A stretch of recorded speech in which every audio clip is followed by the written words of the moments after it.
तो मेरे चीतों और पपीतों को मेरा नमस्कार और मेरी आवाम को मेरा सलाम। लेक्चर नंबर 68 में आप सबका बहुत बहुत स्वागत है, जहां पे आज डिस्कस करेंगे प्रॉपर्टीज के बारे में और कुछ रिएक्शंस की रिवीजन कर लेंगे हम लोग, जो कि थोड़े से मुश्किल थे। ठीक है, अब रिएक्शंस के बारे में अगर मैं बात करूं तो कल हमने प्रिपरेशन मेथड्स देखे कार्बोक्सिलिक एसिड्स के, जो कि बहुत बहुत आसान थे।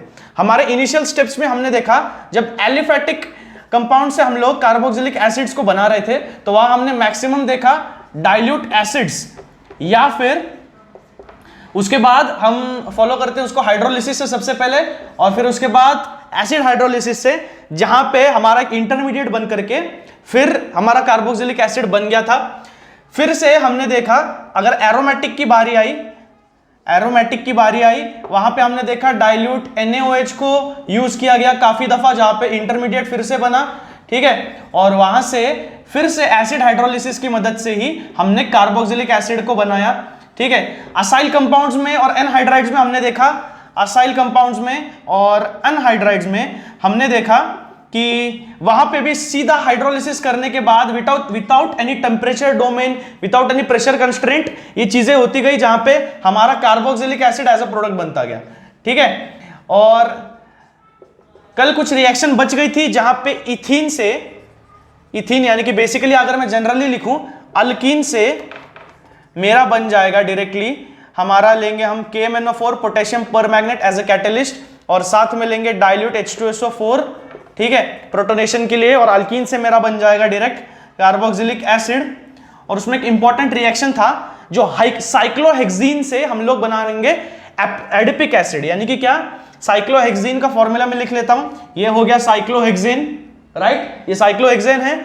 इसमें किसी भी कार्बन बॉन्ड को डबल बॉन्ड बना दिया मैंने, ये बन गया अनस्टेबल साइक्लोहेक्सीन। ठीक है, इसको मैं रिएक्ट करवाऊंगा डाइल्यूट H2SO4 के साथ में होंगे सरफेस पे पोटेशियम परमैंगनेट। ठीक है, अब इसमें आ जाएगा सीधा यहां पे बॉन्ड ब्रेकिंग एडिशन और COOH के हमारे यहां से हमारा बॉन्ड ब्रेक होने वाला है। ठीक है, जहां पे दो आएंगे कार्बोक्सिलिक ग्रुप्स जिसको हम कहेंगे एडिपिक एसिड। ठीक है, कमर्शियल सिंथेसाइजर है, बहुत ज्यादा इंडस्ट्रीज में इसको बनाया जाता है।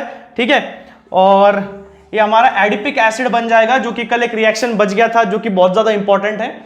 और नॉर्मल अल्कीन से KMnO4 पोटेशियम परमैंगनेट यूज करने के बाद फिर प्रोटोनेशन करोगे तो कार्बोक्सिलिक एसिड मिलेगा, इन चीजों को याद रखना है।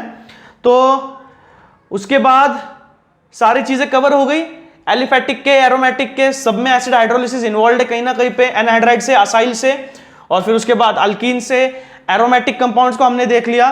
ठीक है, जहां पे एनिलीन क्यूमीन हमारा बेस हमने इस्तेमाल किया।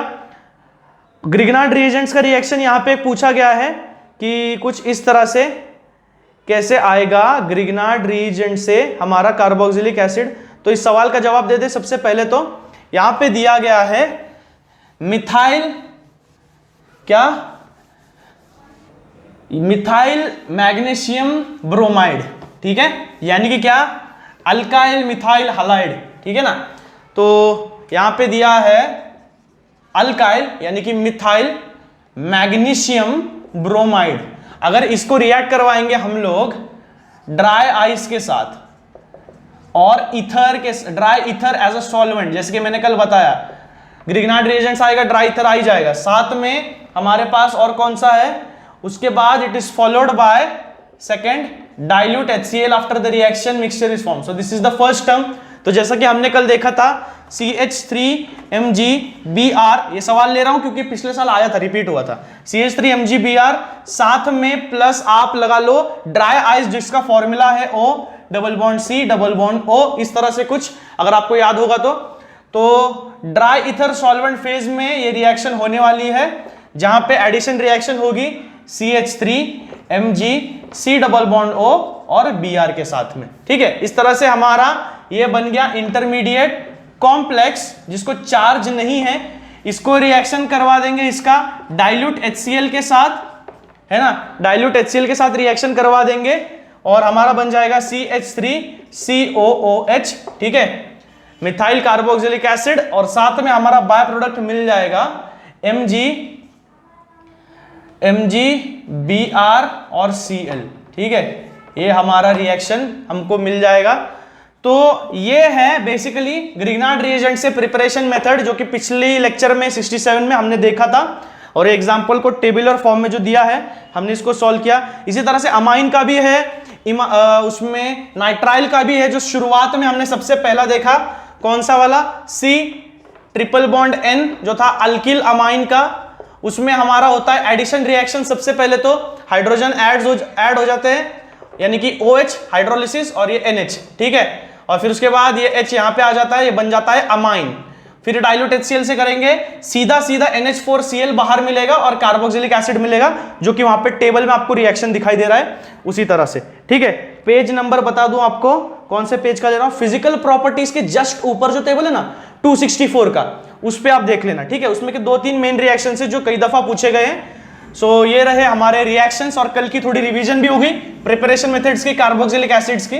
अब शुरू करते हैं फिजिकल प्रॉपर्टीज इन सब की। अब देखो फिजिकल प्रॉपर्टीज में फिर से वही आएगा मेरा, क्या क्या, सारे के सारे test, Fehling's test, Stephen's test, ठीक है, और स्क्वाट्स टेस्ट है आगे, जहां पे हमको पता चलेगा कि किस तरह से हम लोग आइडेंटिफाई करते हैं कि वो अल्डिहाइड है, कीटोन है या कार्बोक्सिलिक एसिड है। उसके पहले हमारा आएगा मॉलिक्यूलर वेट और मॉलिक्यूलर फॉर्मूलाज के बारे में, किस तरह से वाटर में सोल्यूबल है नहीं है, बॉन्ड किस तरह से स्ट्रांग है, कितनी पोलैरिटी है, कितना बॉइलिंग पॉइंट जाएगा इसका, सबसे पहले उसको देखेंगे। अब देखो हर एक चीज में यहां पे कार्बोनिल ग्रुप आ रहा है ना, कार्बोनिल ग्रुप हर एक चीज में आएगा, चाहे वो कार्बोक्सिलिक एसिड हो, चाहे कीटोन हो, चाहे अल्डिहाइड हो। तो देखो सिमिलर इसका फिजिकल प्रॉपर्टीज में बता दूं सबसे पहली तो, कि बॉइलिंग पॉइंट इनका इंक्रीज होता जाएगा जैसे जैसे इसका मॉलिक्यूलर वेट इंक्रीज होता जाएगा, ठीक है। जैसे जैसे कार्बोनिल वाला बल्की होता जाएगा उस तरह से हमारा बॉइलिंग पॉइंट भी इंक्रीज होने वाला है। साथ में अगर हम देख लें, यहां पे कुछ प्रॉपर्टीज मेंशन है, डाइपोल फोर्सेस, जहां पे C double bond O, C है हमारा प्लस चार्ज, O के पास है बहुत ज्यादा negative charge, 6 lone pair of electron लेके घूमता है भाई ये, तो इतना नेगेटिव चार्ज, इतना डिफरेंस होगा तो रेजोनेंस होगा, ठीक है। इलेक्ट्रोफाइल न्यूक्लियोफाइल दोनों का अलग अलग है, ठीक है। न्यूक्लियस लविंग यह है O, इलेक्ट्रॉन लविंग यह है C। तो ये न्यूक्लियोफिल अटैक के लिए बहुत ज्यादा रेडी है, आ जाओ भाई अटैक कर लो, मैं खाली बैठा हुआ हूं, क्योंकि बहुत ज्यादा चार्ज डिफरेंस है। इसकी वजह से बॉन्ड बहुत स्ट्रांग है और रेजोनेंस होने की वजह से भी बॉन्ड बहुत स्ट्रांग है। तो जैसे जैसे हम लोग अल्केन से आएंगे, अल्केन से लेके अल्कोहल, फिर फिनॉल ले लो तुम लोग, ईस्टर ले लो, ईथर ले लो, अल्डिहाइड, कीटोन, और फिर कार्बोक्सिलिक एसिड का सबसे ज्यादा बॉइलिंग पॉइंट है, क्योंकि कार्बोक्सिलिक एसिड में इस तरह का हाइड्रोक्सिल ग्रुप प्रेजेंट है, हाइड्रोजन बॉन्डिंग है, साथ में डबल बॉन्ड O है, तो वैन डर वाल्स फोर्सेस बहुत ज्यादा है, हाइड्रोजन बॉन्डिंग बहुत ज्यादा ताकतवर है यहाँ पे, तो इंटरमॉलिक्यूलर फोर्सेस इसके बहुत ज्यादा बढ़ते जाते हैं जैसे जैसे मॉलिक्यूलर वेट बढ़ता जाएगा अल्काइल ग्रुप की तरफ, ठीक है। अल्काइल ग्रुप जैसे जैसे बढ़ता जाएगा, चेन बड़ी बड़ी होती जाएगी, बॉइलिंग पॉइंट इंक्रीज होता जाएगा, तीनों का कोई एक्सेप्शन नहीं है, कोई दिक्कत वाली बात नहीं है। 300 से 250 से लेकर 400 तक रेंज में बॉइलिंग पॉइंट बढ़ते जाते हैं कार्बोक्सिलिक एसिड के। कुछ प्रॉपर्टीज है आपके लिए रीड कर लेता हूं। सबसे पहले तो formaldehyde is a gas at room temperature,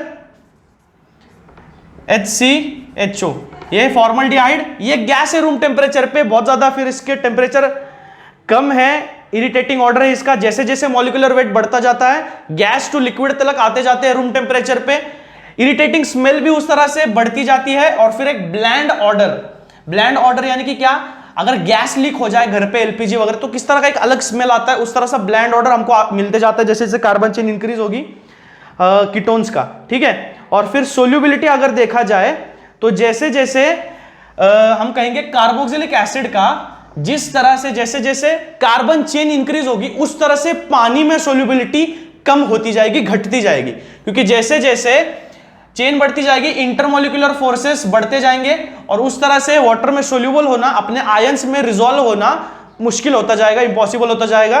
so that's the reason carboxylic acids with increasing molecular weight do not dissolve in water. Aldehydes and ketones, both of them have solubility in water to an extent, but as the molecular weight increases because of the chain like structure they form. If the structure is symmetrical, again more of the bond formation, more of the polarity issues come in, the steric hindrance, the we can say resonance.